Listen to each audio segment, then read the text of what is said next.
రోజా పూలై పూయాలి, పులకించి కొమ్మల్లో ఆ కోయిల పాటలు పాడాలి.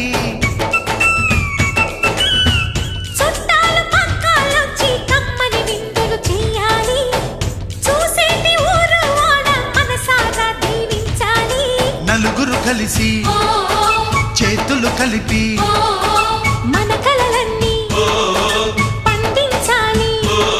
ఒక చోట పుట్టని కోడళ్ళు అయ్యారు అమ్మకే కూతుళ్ళు. త్వరలోని ముద్దుగా పుడతారు ఈ తాత పోలికల మనవళ్ళు. ఈ సంతోషాలు సరదాలే మా పండుగలు.